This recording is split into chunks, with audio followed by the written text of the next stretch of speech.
John Tory recently brought out the notion that other religious denominations, their schools ought to be funded by the provincial government as well. What do you think of that? I think that's probably going to be the biggest in Ontario history, the biggest violation of religious freedom ever experienced in this province. If John Tory, for example, were to have the reins of power and he were to start funding all religious schools with taxpayer dollars, a number of things would happen. First of all, homeschoolers would be paying for schools that their children don't attend. Mm-hmm. And the government would be assuming an editing role over what each school could teach. And the reason is that every religious school would become suddenly politicized. As soon as the government funds it, the government calls the shots. Mm-hmm. And so there's just no way that certain religious beliefs will be taught at taxpayer expense so long as it's going to mean that the politician who made it possible is going to lose the election. Right. The next election, the re-election. Yeah. We had only a few years ago in my hometown, Oshawa, a gay teen who wanted to bring his partner to a dance at a Catholic high school. Now there, we never really found out where the law would have gone because the case was dropped by the claimant. But I can foresee similar situations, whether it's Catholic or Hindu or Muslim, or whatever religious school, they're going to have certain rules that dictate what you can wear, or who you can invite to the dance, and etc. Now, let's say that the next day, after, say, a prom, the Toronto Star or the Toronto Sun comes out with a big splash page saying John Tory's policy on funding religious schools with taxpayer dollars is leading to the taxpayer funding of discrimination in our schools. Yeah. Suddenly, the government then, and by that I mean, let's say it was John Tory in that situation, he's going to say, I'm going to save my electoral behind. I'm going to impose regulations. Let's introduce the possibility of choice. And in fact, let's restore the possibility of choice.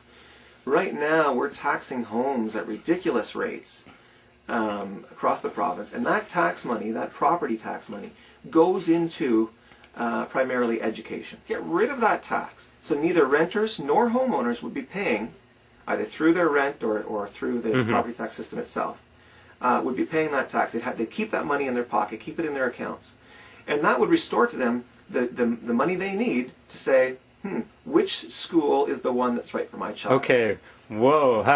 Okay, there's a problem, though. I can see there's a problem. Okay. If you give that money back to taxpayers, that means that people without children are not going to be investing in tuition for children's education. As I see it, that's just. Okay, okay. Yeah. Wouldn't that mean that the people who are paying in the system, the people who do need education for their children, are going to be paying more? Quite possibly.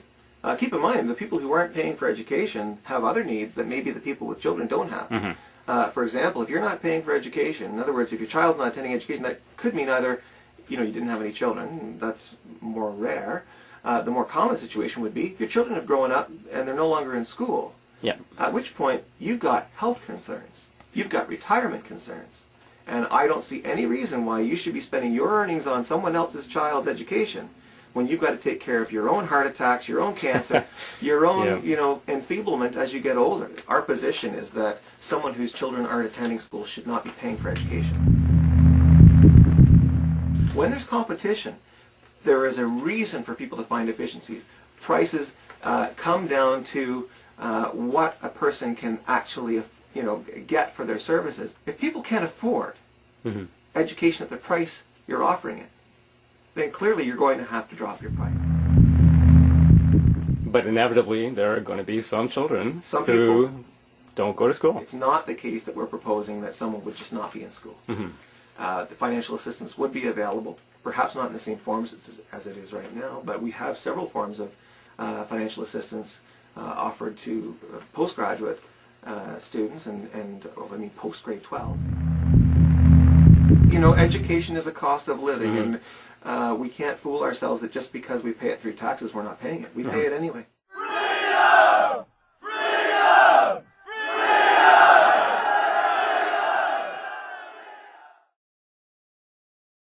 The only real question is the people who fall through the cracks, and that's dealt with through financial assistance rather than buying the whole system. You know.